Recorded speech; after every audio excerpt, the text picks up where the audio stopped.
Well, hello and welcome back to Rare Classic Cars. Today I thought I would talk about the styling differences between my gold Glamour Metallic 1973 LTD Brougham and a car of the same color, 1972 Mercury Marquis Brougham. So the fact that it's the same color and it's a sunny day, you're going to be able to see some, I would say, pronounced differences better than if these cars were different colors.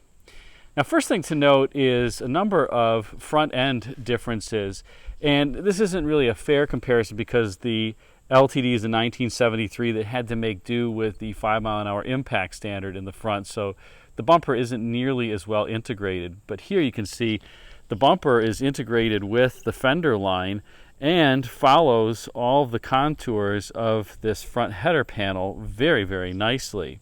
Of course, you have the egg crate grille texture that spills over underneath the headlamps and even over into the corner, wrapping around the corner, even though there's no light there. I wonder if designers actually wanted to put a light in there, and for whatever reason they couldn't get it to work with that egg crate texture, so they ended up putting it there and then down below. This car does not have the optional cornering lamps, by the way. But you also have a couple things. First of all, a very Cadillac-like Lincoln Mercury crest. It says Lincoln Mercury division on there. And you have a kind of Lincoln form with this raised flat center section. Cadillac also did the same, and of course Chevrolet imitated it on the Caprice of the era too, with this kind of flat center prow to the hood that had that crease that runs down the middle of it. And then you have these shoulders that don't really go out all the way to the A-pillars. They just kind of stay a little bit toward the center of the car. Of course, hidden headlamps and a decent amount of bright work.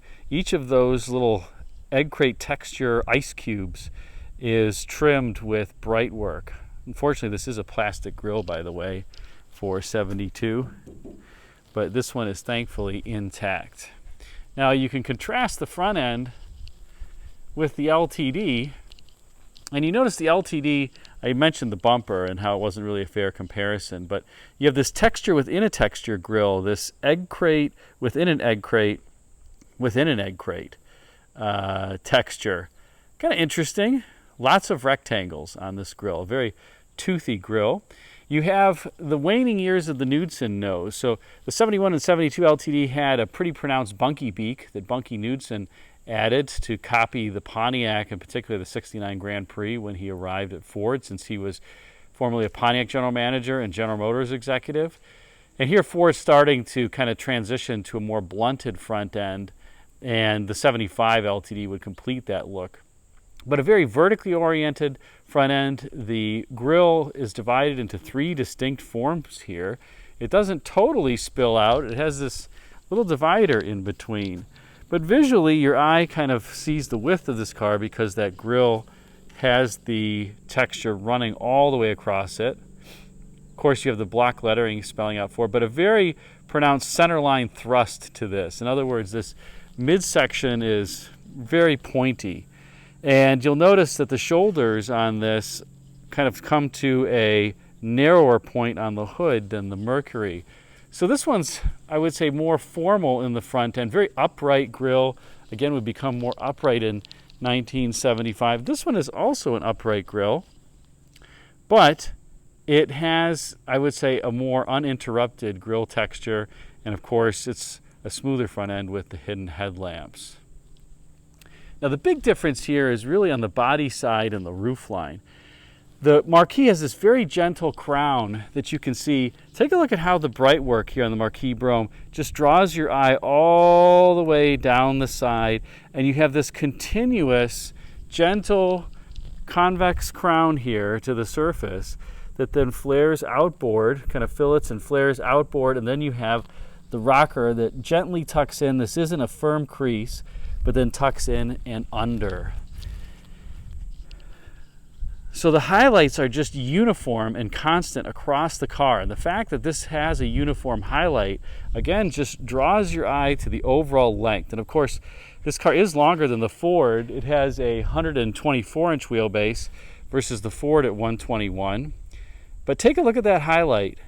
And the Brightwork accentuates this. Again, you just see the whole body side as one continuous form.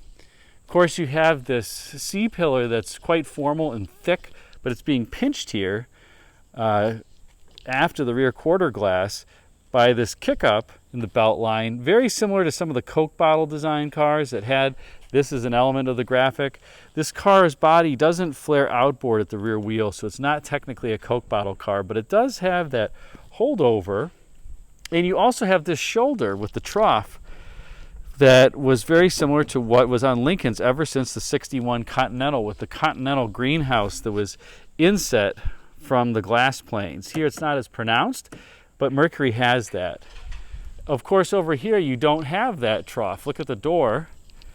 You have the Brightwork that is adorning the top of the door here, but you don't have that same trough. You have a little bit of a ditch, but it doesn't kind of sweep up as much, and then it fades out as you go rearward on the car here, and you'll notice that that continues all the way down on the marquee. Boy, that is just a beautiful section, side section. Again, making this car look visually long. Now, for better or worse, the LTD is totally different on the body side. You have these eyebrows, a little bit of the four-fendered look that GM would have at the same time, but those eyebrows are not allowing you to have that same kind of a highlight, and it creates distinct forms within the body side. So your eye isn't drawn all the way down. It's actually just kind of looking at each of these eyebrows, of course, which are kind of catching the highlight, as you can see here. Really nice highlight, and then a firm brake. This car also has a very firm rocker brake before it tucks in and under, and that rocker brake is lower than it is on the marquee. It's a bit higher on the marquee, probably because you have that rocker brake occurring right where the fender skirt is, allowing this quarter panel to be one continuous form. There is no fender skirt on the 73 LTD, so you just have the rocker brake and have it a bit lower. But notice again, like, you have these little eyebrows, and it's not the same. The overall character of the car is completely different from the marquee in that it's not drawing your eye all the way down across the car. Very flat surface too after this sharp crease. It's pretty flat, doesn't have a lot of crown to it, and almost none actually, just a very, very little amount. The marquee has a nice gentle crown all the way down from the top of the door. So this is kind of helping visually slim the car a little bit too. And you have this very chunky C-pillar, even fatter than the marquee. You don't have that kick-up or the half Coke bottle design, I'll call it, on the LTD. It would look weird because you have this eyebrow here. But you have a very formal, appropriately named Brome roofline, that formal C-pillar that you see on a lot of Cadillacs of the era. So the body sides are completely different.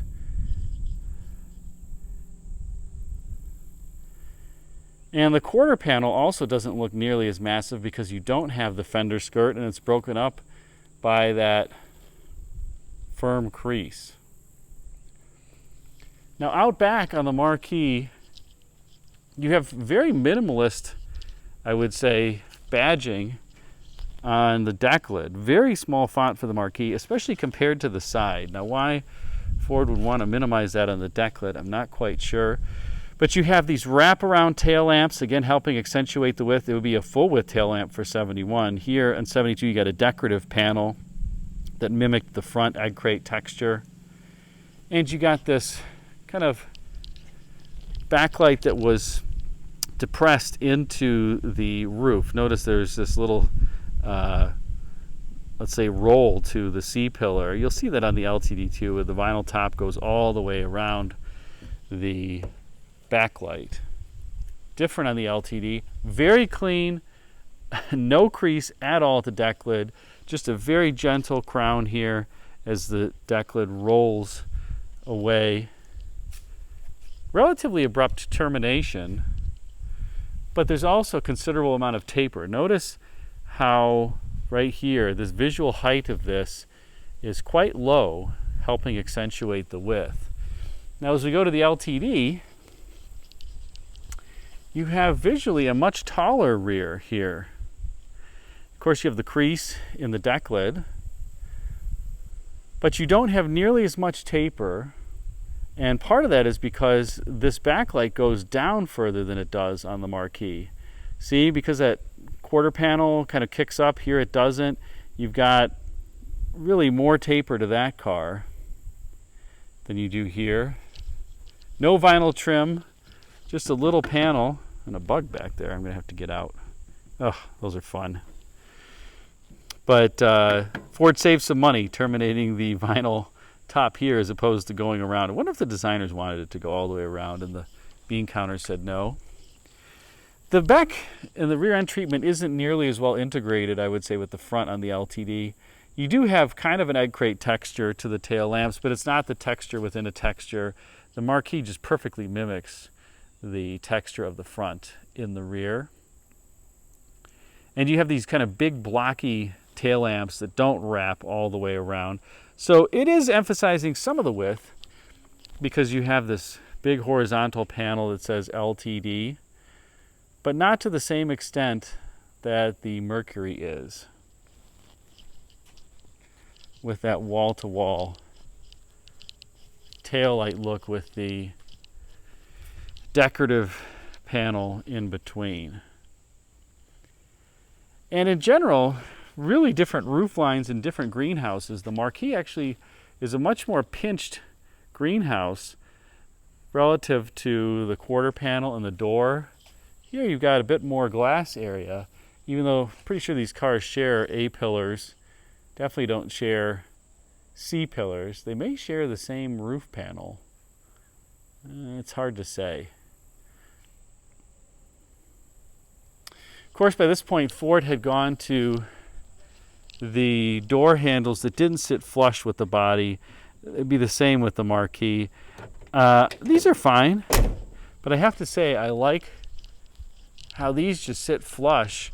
It adds to the overall visual effect that they're just part of the form. So this car, to me, the Marquis in general, if I had to describe it, is it's almost like it's one continuous form on the sides and then on the deck lid as well as the hood. The LTD's got a lot more creases and ins and outs to it and kind of flatter sections like on the body side here. So despite the fact that they come from the same family, they have very different philosophies. I'm curious, what would you think if we hadn't discussed this? Would you discern that this doesn't have that little ditch trough, that the C-pillar is different, that the eyebrows don't take your eye all the way down the car, that make it look like one continuous form, that it kind of looks visually taller because of the belt line and how it doesn't rise up to meet the quarter panel, and how this doesn't have nearly as much taper as the Marquis does?